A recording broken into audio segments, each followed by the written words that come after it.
I never wanted to be that dude who had to do a video about this, but the reason partly that I have is that I see the writing on the wall. I know it's going to be just a matter of time before I have to deal with it.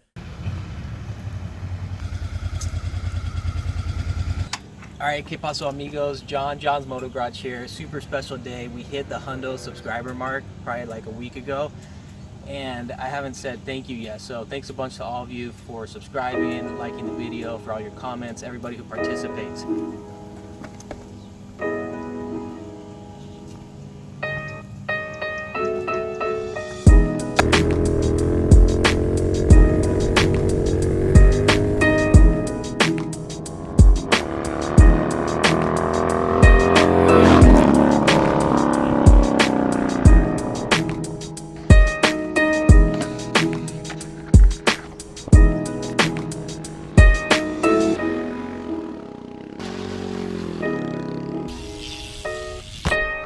Yikes.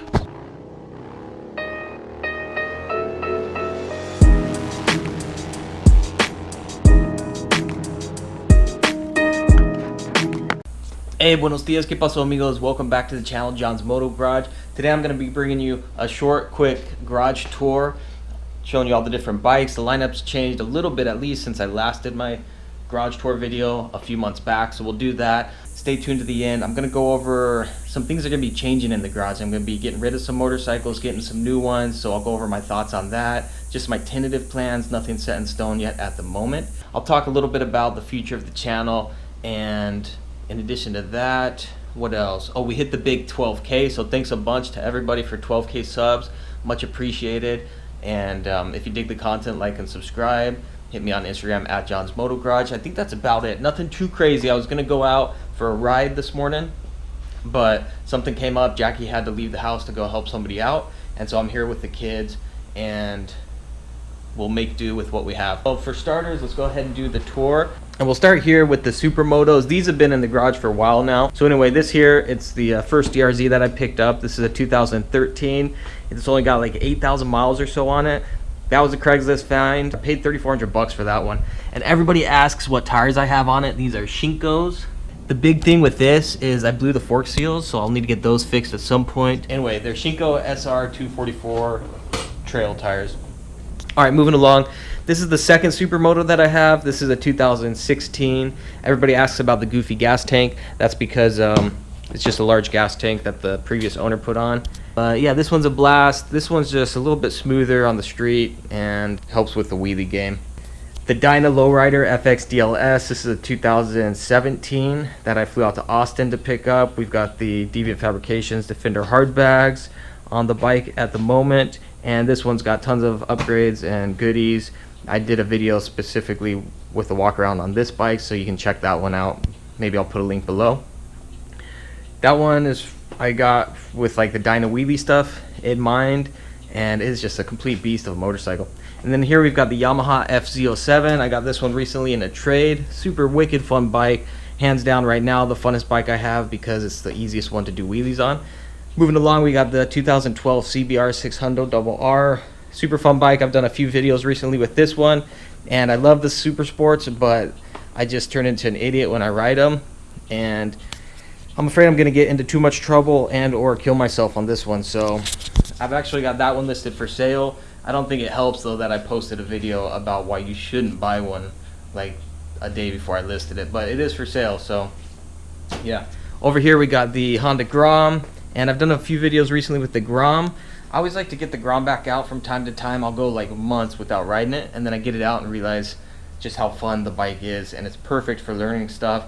I still stand behind that the bike is probably the easiest bike to learn how to ride on, and it's a great bike for learning wheelies, but it's not super good. It's not a super well-rounded bike.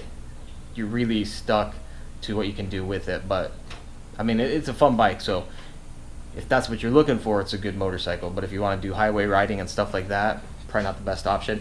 And then of course over here we got the Dyna Street Bob. Also the this was the original bike I picked up for doing the Harley wheelies, and I'll put a link below to a walk around on this bike as well, because as you can see it's got lots of upgrades. Far from stock for sure. All right, so as far as the channel goes, I'm coming up on a year that I've been doing the channel, and it's been a blast so far. I hit my 1,000 subscribers in March. It's been monetized since mid-March, and at some point, if you guys would like, I can do an update video about how much I've been able to make on the channel doing it. When I first started the channel, that wasn't the idea, but that was always like a hope is, hey, it'd be dope to be able to bring in some money doing this. And once I started the channel, realizing how much work you actually put into it, that was just, you know, it's always a bonus, always a plus, because you do spend a lot of time doing this. So it is a blast. Now, a lot of stuff has been floating around with YouTube and the motorcycle stuff, motovloggers being demonetized and things like that for the wheelie games and just unsafe activity. And honestly, I feel like I've seen the writing on the wall for a long time with that. I feel like with my channel, it's not if, it's just when YouTube decides to drop the hammer, because let's face it, you know, you're riding around doing wheelies, stupid stuff like that, so it's just the name of the game. So as far as the channel goes, I don't know. I'm gonna keep doing it for the time being. It's fun, I like it, I'm having a good time with it. I enjoy the community aspect, it's super rad. I've met a ton of super cool people through doing this channel. My minimum goal was to build it up to at least 100,000 subscribers, so for the time being, that's something that I want to continue to do. I want to start merch at some time, but it's just I haven't had the time to sit down and go on the computer and put my logo together and all that kind of stuff. To justify the time I put into this, it's good to get something out of it, if that makes sense. And then another thing that I know is a real controversial topic that I've considered is Patreon. And I was never a big fan of Patreon, but at the same time, I can see on the reverse side why it, if people see the value in it and they want to contribute, then that's a way to go about doing it.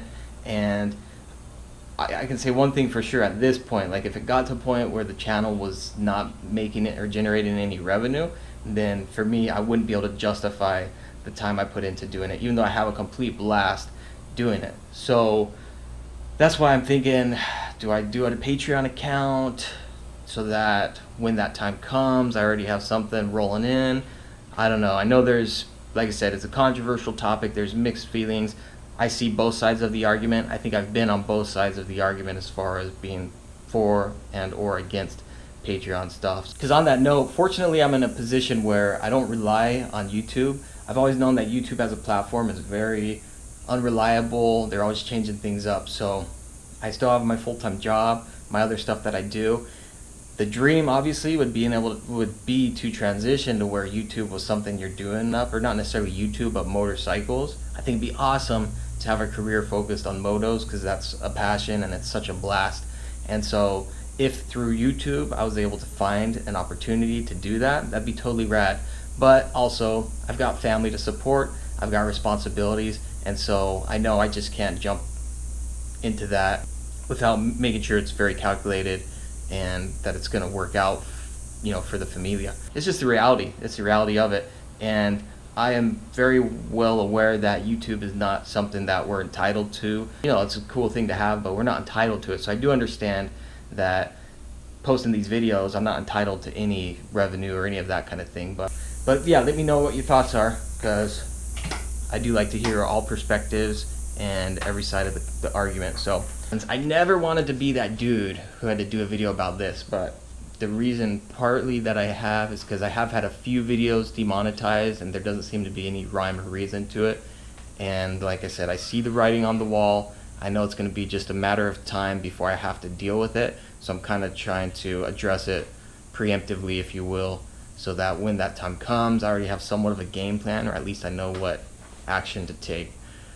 Alright, as far as the moto collection, so here's my plan with the motorcycles, because to be honest, there's no reason why I need this many bikes sitting in the garage. And if you guys have been following the channel for a long time, you know all this started because I was buying and selling bikes on the side. I've been doing that for years, and that's still what I like to do. So that's one thing I wanted to address. The reason I haven't been buying many bikes as of late, well, there's two reasons. For one, I've been busy, vacation, summertime, kids are out of school. I've just been real busy and tied up doing other things. But for two, I've got all this money tied up in these motorcycles that I have. So it's gotten to a point where I've decided to get rid of some of the motorcycles because I just don't need this many bikes. And so what I'm thinking, and I'm not decided yet, but I'm probably going to get rid of both supermotos. I know I'm getting rid of the CBR here. I'm gonna hang on to the FCO7. That is kind of like the best of all worlds, good for wheelies, street legal, all that kind of stuff. I will probably hang on to the Grom for the time being, and then one of the two Dynas will be will have to go.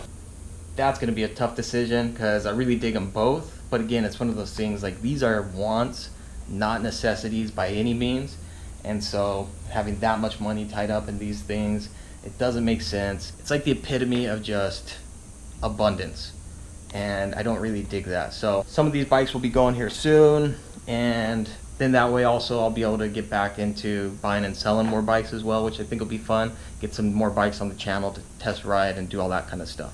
Alright guys, that's kind of the garage tour update, what's going on as far as the channel goes. Leave a comment below because I am curious to know what your guys' thoughts and opinions are on things like Patreon, merchandise, that kind of thing. It's yeah, like I said, I have mixed feelings. I haven't taken the time to really figure out what my thoughts are on it, and I've been on both sides of it. So thanks a bunch for 12K subscribers. Super stoked on that. Thank you all for your support. I will be doing a subscriber shout out video here. I've been talking about it for months. I have a lot of submissions of viewers' bikes that I'm going to be sharing in that video. It's just going to be a matter of time sitting down and producing it to get it out to you guys. So anyway, thanks a bunch. I appreciate the support. Like and subscribe. If you dig the content, feel free to jump over to Instagram, hit me up over there at John's Moto Garage. And until the next time, hasta luego, nos vemos.